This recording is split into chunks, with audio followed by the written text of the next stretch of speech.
अस्सलाम वालेकुम, मैं रुखसार हसन, मैं हूं गुलजार अहमद। आप देख रहे हैं GM authentic reaction YouTube channel. आपका हमारे इस चैनल पर दिल की ताकत से वेलकम। अगर आप देखना चाहते हैं इस तरह के रिएक्शन वीडियोस तो हमारा चैनल ज़रूर सब्सक्राइब करें। तो चलिए चलते हैं आज की वीडियो की। आज की वीडियो का टाइटल है फ्यूचर ऑफ लोकल ट्रेन्स इन दिल्ली। और देखते हैं सबसे पहले वीडियो, फिर देते हैं अपना रिएक्शन। नमस्कार दोस्तों, डीडी रिएक्ट के एक और रिएक्शन वीडियो में आप सभी का स्वागत है। मैं हूं आलू। तो आज मैं एक बेहद खास वीडियो लेकर आया हूं और ये वीडियो आखिर तक देखिएगा। इससे आपको पता चलेगा कि इंडिया की डेवलपमेंट कितनी तेजी से हो रही है। और ये ओवरऑल नहीं है, मैं एक छोटा सा रेलवे की बात करने वाला हूं और उसी से रिलेटेड वीडियो लेकर आया हूं जो RRTS है, रीजनल रैपिड ट्रांसपोर्ट जो सिस्टम है, ट्रांजिट सिस्टम है जो, उसकी मैं बात करने वाला हूं। और उसका एक वीडियो है, बड़ा प्यारा वीडियो है। इससे आपको नाज होगा भारत के आने वाले फ्यूचर ट्रांसपोर्टेशन के लिए। ठीक है, तो अभी देखिए कि ये वीडियो है और इस पर मैं बाद में बताता हूं कि क्या क्या चीजें। देश की प्रथम रीजनल रेल का इंतजार अब खत्म होने वाला है। वर्ष 2022 में 82 किलोमीटर लंबे दिल्ली गाजियाबाद मेरठ कॉरिडोर को पटरी पर उतारने के लिए युद्ध स्तर पर निर्माण कार्य किया गया।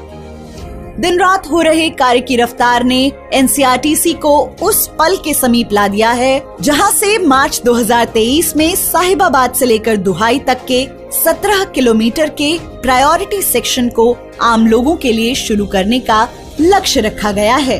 निर्माण कार्यों की इस श्रृंखला में NCRTC को सभी स्टेक होल्डर्स का पूरा सहयोग मिला और इसी का परिणाम है कि वर्ष 2022 में बहुत सी ऐसी गतिविधियां हुई जिनकी बदौलत दिल्ली से लेकर मेरठ तक RRTS के पिलर्स और वायडक्ट की रेखा स्पष्ट नजर आने लगी है।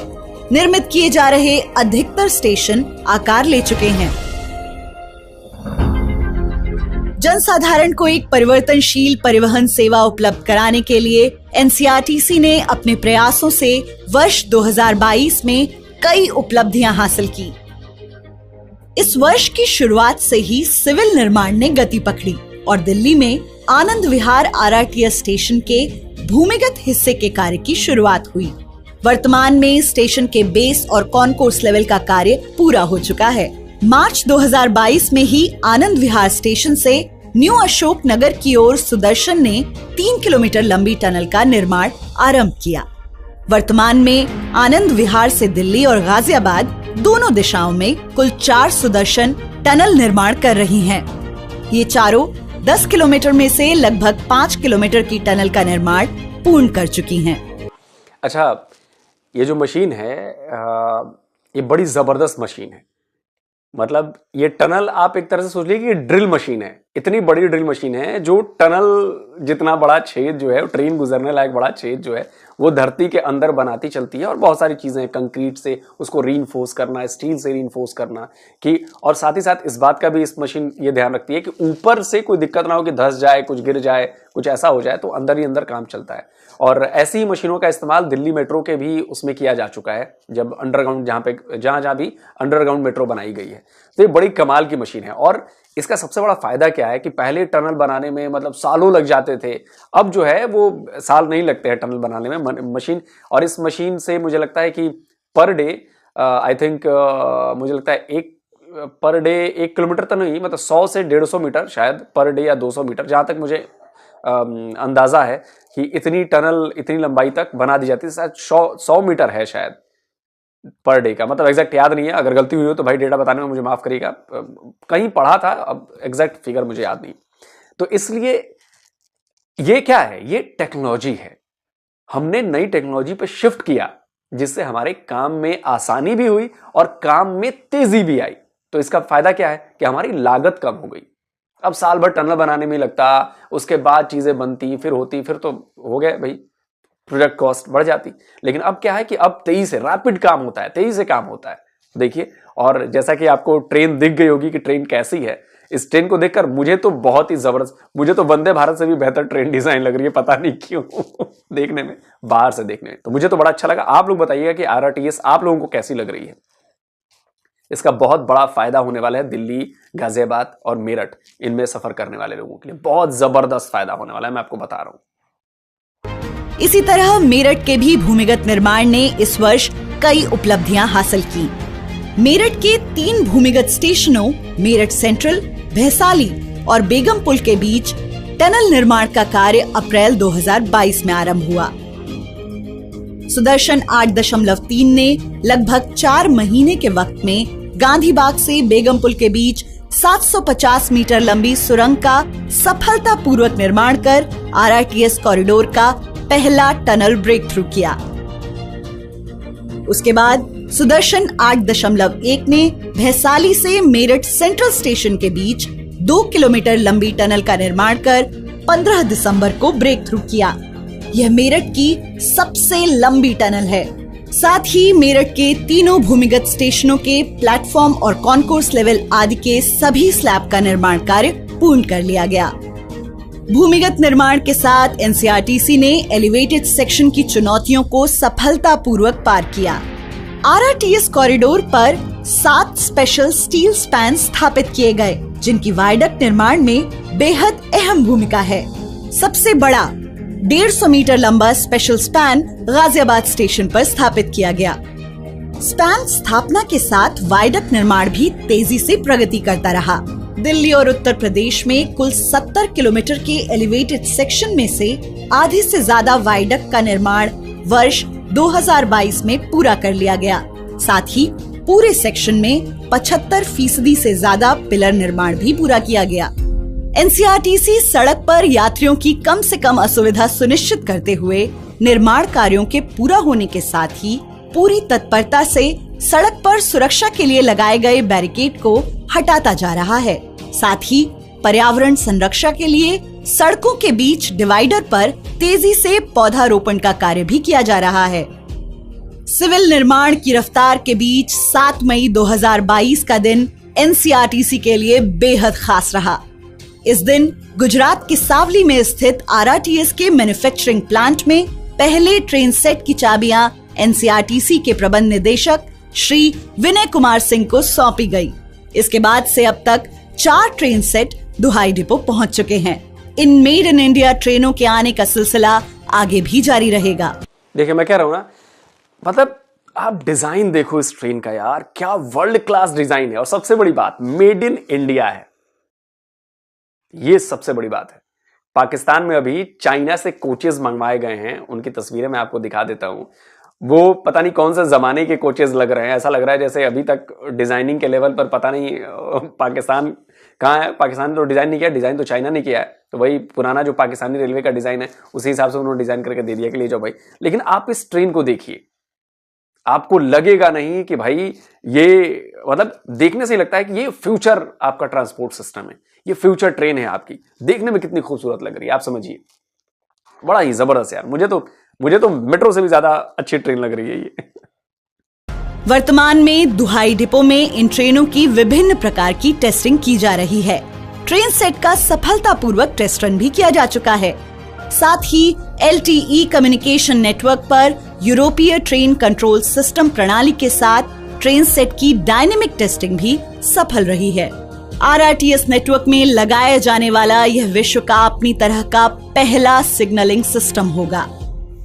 ट्रेन सेट हासिल करने के साथ वर्ष 2022 में एनसीआरटीसी की सबसे बड़ी उपलब्धि रही कि 17 किलोमीटर लंबे प्राथमिकता खंड में निर्माण कार्यों को लगभग पूर्ण कर लिया गया।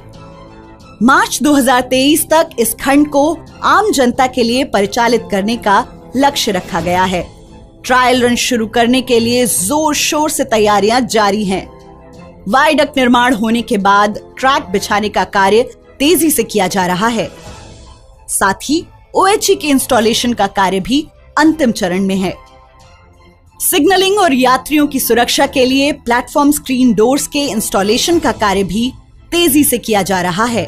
देखिए ये जो आपको दरवाजे देखिए ऑटोमेटिक दरवाजे हैं। और ये मेट्रो स्टेशन पे आप जाएंगे तो ऐसा शायद इक्का दुक्का मेट्रो स्टेशन पे मिलेगा, लेकिन अब ये देखिए ये सेफ्टी के लिहाज से भी बड़ा अच्छा है कि आप इसके पार जा नहीं सकते। तो आपको दरवाजा खुलेगा तभी आप यहां से घुसेंगे। और ये ऑटोमेटेड दरवाजे हैं। और इसके बाद फिर ट्रेन के दरवाजे होंगे, वो भी ऑटोमेटेड होंगे। प्रायोरिटी सेक्शन में 5 स्टेशन हैं: साहिबाबाद, गाजियाबाद, गुलधर, दुहाई और दुहाई डिपो।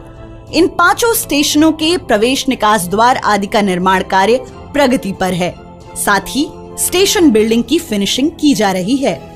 आरआरटीएस कॉरिडोर पर परिचालन और जरूरी रखरखाव के कार्यों हेतु जुलाई 2022 में एनसीआरटीसी ने जर्मन कंपनी डॉयचे बान के साथ अनुबंध किया।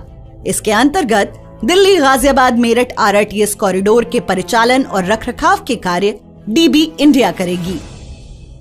ऑपरेशंस के इतने समीप पहुंचने के साथ एनसीआरटीसी ने वर्ष 2022 में देश की कई प्रमुख प्रदर्शनियों में शामिल होकर लोगों को आरआरटीएस की विशेषताओं से अवगत कराया।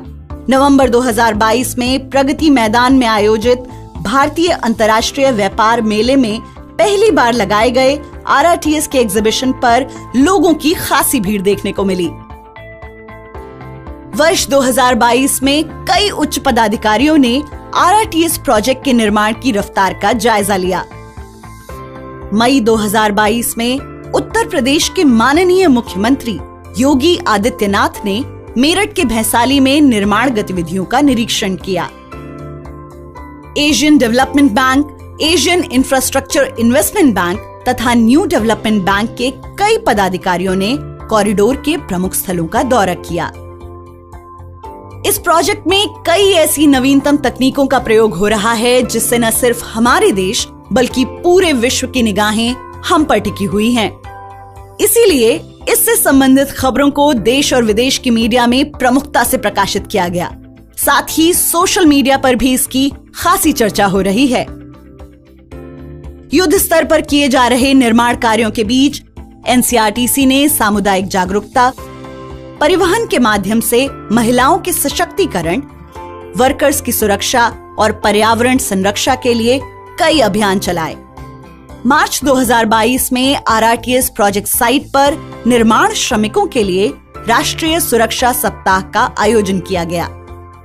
स्वच्छ और हरित पर्यावरण की दिशा में योगदान देते हुए एनसीआरटीसी ने न्यूनतम प्रदूषण तकनीकों का प्रोजेक्ट में इस्तेमाल करते हुए निर्माण कार्य सुनिश्चित किया है। देश की विकास यात्रा में एक नई कहानी लिख रही एनसीआरटीसी की टीम ने आजादी के अमृत महोत्सव के अंतर्गत कई आयोजनों में हिस्सा लिया।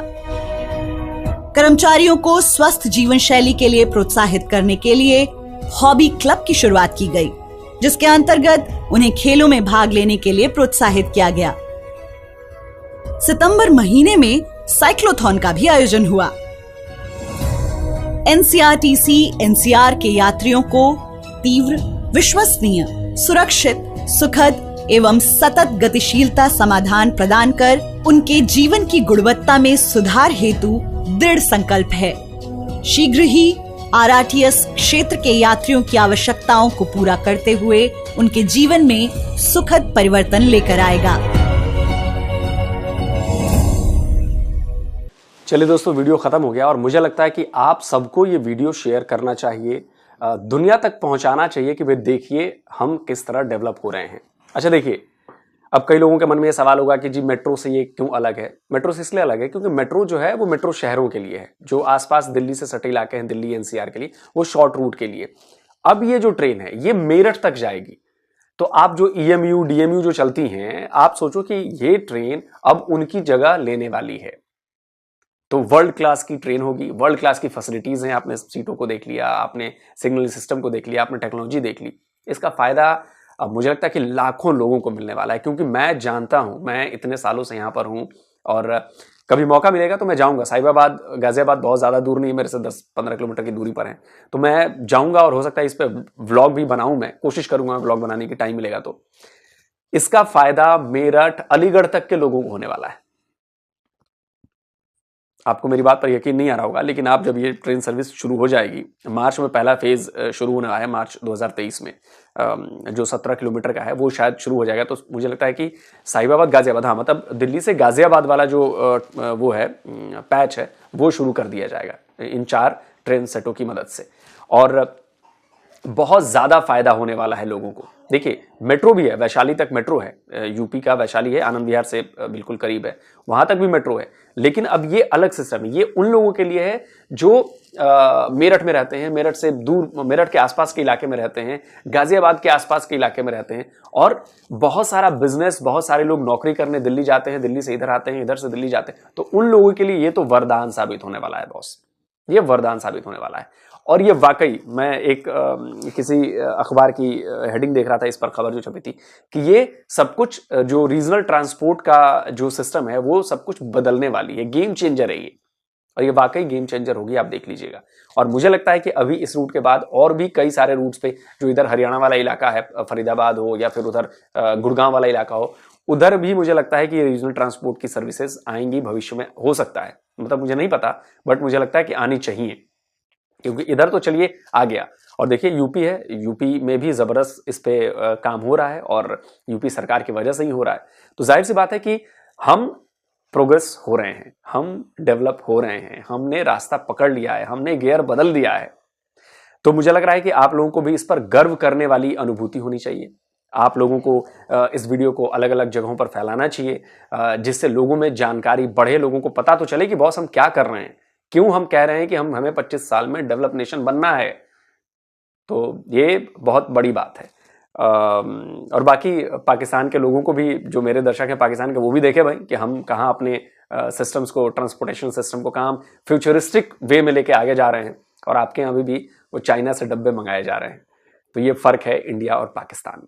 तो जल्दी हाजिर होता हूँ एक और, अच्छा एक चीज तो बताना ही भूल गया मैं यार, आपने देखा होगा कि जो टनल वाली बात तो मैंने बता दी आपको, जो बाहर जो पिलर्स पे जो रास्ता इनका तैयार होता है, जो ट्रैक बनता है, वो क्या होता है, पिलर्स वहां पर बनाए जाते हैं, लेकिन जो उनके ऊपर चीज लगाई जाती है वो वहां पर नहीं बनती है, वो कहीं और बन रही होती है, और बस वो लाके सेट करना होता है वहां पे। वो क्रेन के जरिए, बड़ी भारी भारी क्रेन्स होती हैं जो आपने देखा होगा लटकती हुई, तो वो उस पर ये हिस्से जो हैं वो एक तरह से असेंबल होते रहते हैं। मैन्युफैक्चरिंग कहीं और होती है, वहां से ये लाए जाते हैं ट्रांसपोर्ट करके, और इनकी बस असेंबलिंग करती वो मशीन के सहारे वो धड़ाधड़ धड़ाधड़ धड़ाधड़ की जाती है, तो बिल्कुल स्मूथ काम होता है। तो ये मैं बताना चाह रहा था आपको। तो इस टेक्निक का इस्तेमाल हम लोग बहुत पहले से कर रहे हैं, फ्लाईओवर्स बनाने में भी कर रहे थे और इसमें भी कर रहे हैं, और हमने मेट्रो बनाने में भी इसी टेक्निक का इस्तेमाल किया था, जो ब्रिजेस, जो ये पुल बन रहे हैं इनको। तो जल्दी हाजिर होता हूँ एक और नए वीडियो के साथ। नमस्कार, जय हिंद। तो जी वीडियो ही खत्म।